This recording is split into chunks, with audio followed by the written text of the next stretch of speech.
Welcome to another Blain's Morning Porridge. It's October 2nd, 2025. What if hyperscale artificial intelligence is just a gold rush? As always, let me start with a quote. If I could bottle electric and sell it in cans, I'd be a billionaire. Now, today's porridge is all about the question, what if we are completely wrong about artificial intelligence? Now, it's clear there is a revolution underway in how tech is being innovated across the economy. It's clearly happening.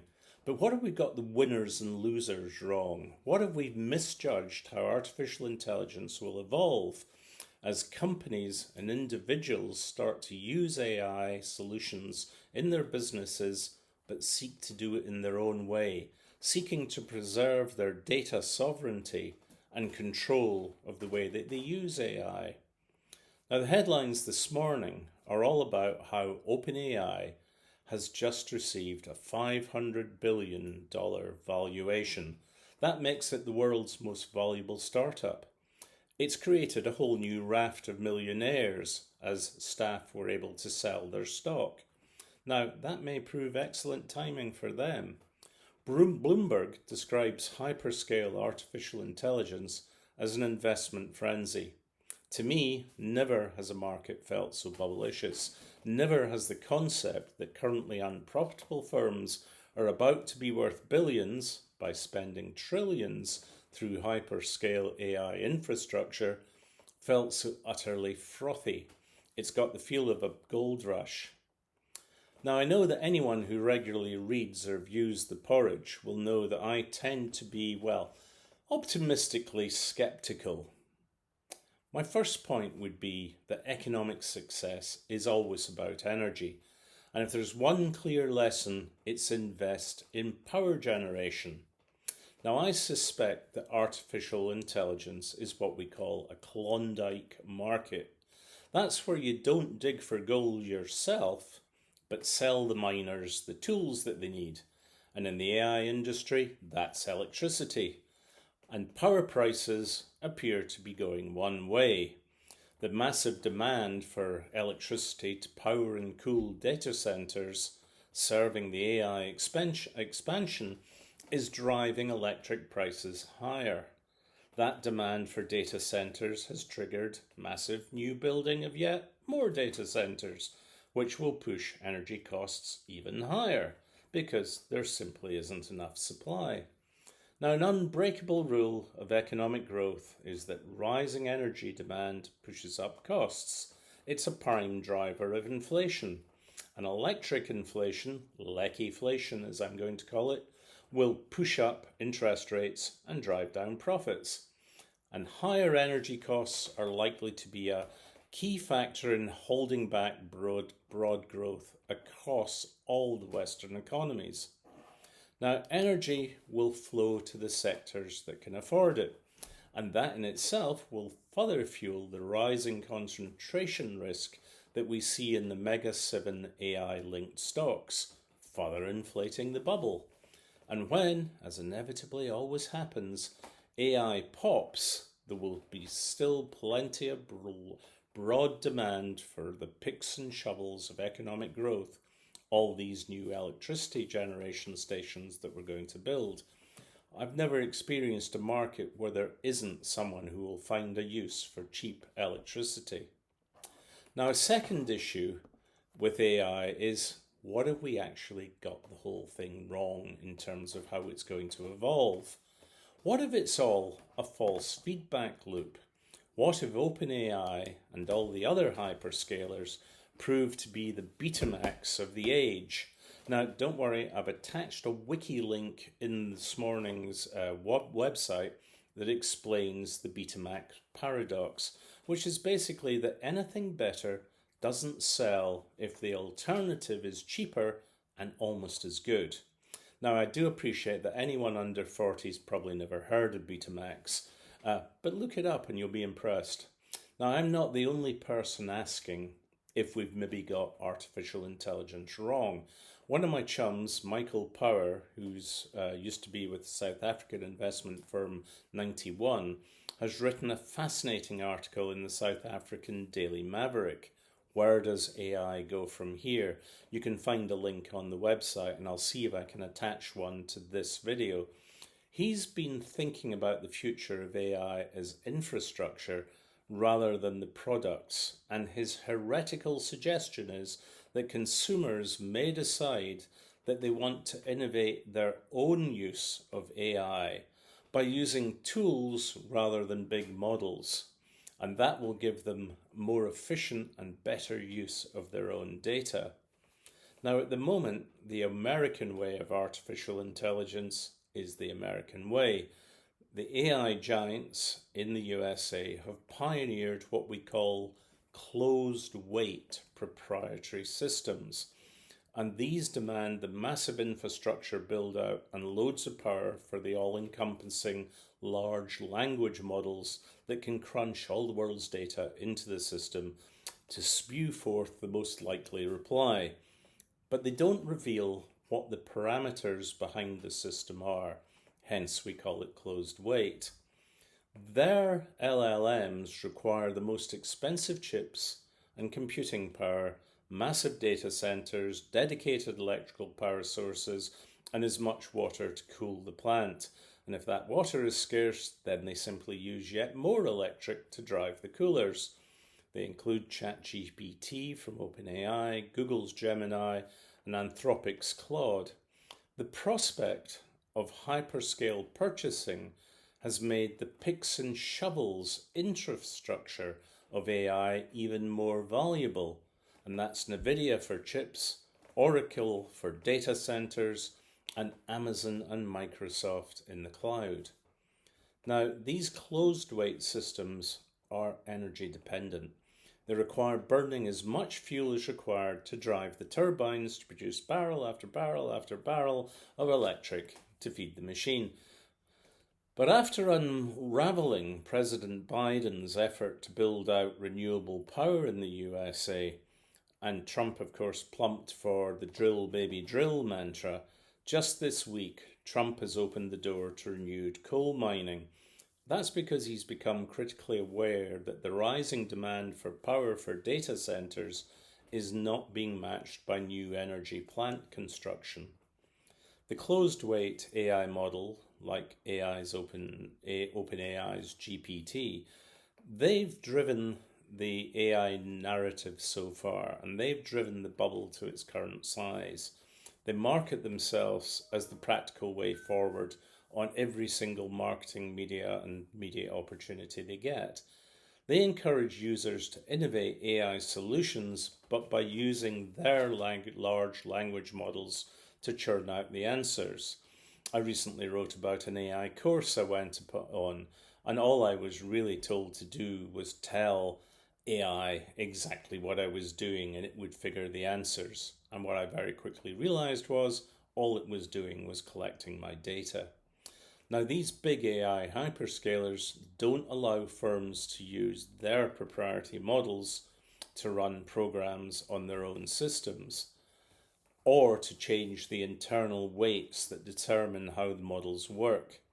That's great for the firms that own and develop these models, but it's less good if you care about transparency and data sovereignty. Now, in contrast, China is using a completely different approach. It's using its copious supplies of hard-won renewable power to build a very different approach to economic growth. They aren't denying climate change or the need to defend the environment, but they are absolutely pro-power. So they are building windmills and solar and fossil fuel. They understand the future. Now, I think the Chinese plan is to use fossil fuel to drive the current economy and then use renewable power to create the future zero-carbon, climate-friendly economy. And they'll come up with solutions like what we're calling eSAF, that is, electrically generated sustainable aviation fuel. And that depends on what we're calling power to liquids, sustainable aviation fuels made by using new carbon capture technologies and the production of green hydrogen, which can only be done using renewable power. Now, it's very clear that over the last few months, Greta Thunberg and the environment have rather gone out of fashion, but I guarantee it will suddenly become front page news again if we see warming oceans smash some typhoons into some major conurbations. And at that point, the anti-woke right wing that has denied climate change won't be able to blame ESG and the lefties for the deepening climate crisis. The point is, the USA has closed the door to renewables while China is investing in. Let's see which nation proves right in the long run.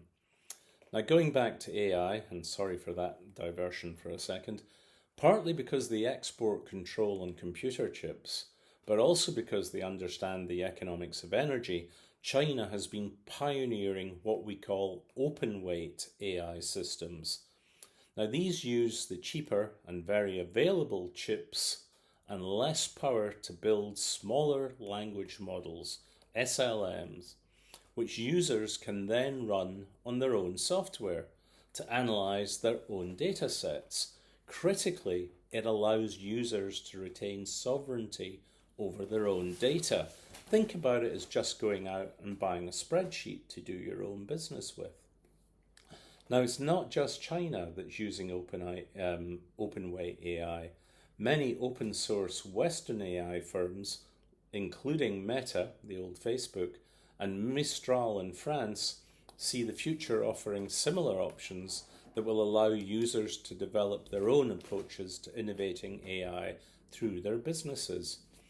Now, I'm hearing from my chums in the private equity community that there is a fundamental shift from closed to open-weight systems underway. I'm told that the top Silicon Valley investor, A16Z, Andreessen Horowitz, is seeing AI startups pitching off Chinese models, and Alibaba's QWEN3 tops the rankings, Qwen3. The gist of my mate Michael Power's argument is that open-weight AI is ultimately cheaper, if not even free. It's more efficient, more accessible, and more adaptable than the big closed-weight systems. I would also add it's less likely to be exploited by monopoly-seeking US closed-weight AI firms monetizing our own data against us. Now, let me quote from a note that Michael sent me. Wall Street still bets on the incumbent triumvirate. Closed-weight LLMs, NVIDIA chips, and hyperscale clouds. But history warns us. When Microsoft dominated the world in the 1990s with Windows and Office, it thought the game was over and won. Then along came open source Linux, which begat open source Android. Today, Android powers 45% of all operating systems worldwide. Microsoft only has 27%, mostly on laptops and desktops. Apple has about 21%. Now, to its credit, post-2000, Microsoft has survived by adapting its business areas into completely new zones, including cloud-sourced AI and cloud computing. Today's AI titans, and that's Alphabet, Meta, Oracle, NVIDIA, and yes, Microsoft, are valued on the belief that their proprietary models are the only path to dominance. But what if the next AI company isn't built in Silicon Valley? What if it's built open-weight in Hangzhou, where Alibaba gives away Qwen so freely that even rural clinics in Bolivia are using it? What if it's built in Hyderabad, where a startup can fine-tune a 7 billion parameter model on local dialects, serving millions of people who don't speak English, but are speaking Tamil, Telugu, or Bengali? It's this kind of further thinking that persuades me that the market's current love of the closed-weight, hyperscale AI systems is a bubble. Now, the smaller language models, the open-weight systems I've been talking about, require a fraction of the power of the big models. Even cloud computing may become optional. At the moment, Microsoft and Google have been using their first mover advantage to favour their position as the infrastructure for closed weight AI. They have the data which the open weight systems lack. But there are now hybrid systems which combine open weight transparency with closed weight monetization. The point is, don't assume that the AI multi-trillion data center infrastructure build-up is the only way forward. I was trying to think of the right way of describing this, and I came up with air travel. And we're at the stage where the AI market looks like closed weight airships. They are the height of luxury and are moving passengers from A to B very efficiently in comfort. At the moment, aircraft, that's the open weight systems, are string and fabric constructions that are anything but comfortable. But remember, Concorde flew just 30 years after the Douglas Dakota. I reckon the future belongs to aircraft in the shape of open AI rather than closed AI, where airships are just something we all remember from the Hindenburg disaster. So let me finish by asking, what is that hissing sound? Is it the hydrogen leaking from the current AI bubble? Time to move on to the next fantabulous thing. And ain't it funny that OpenAI is actually a closed weight AI firm? Says it all, I reckon. Anyway, that's enough for today's porridge. I'll be back with something completely different later this week. In the meantime, you can read the Morning Porridge every day on www.morningporridge.com, where you can subscribe. This video usually comes out a day or so later. Thank you all very much for your attention. Thank you. Bye-bye.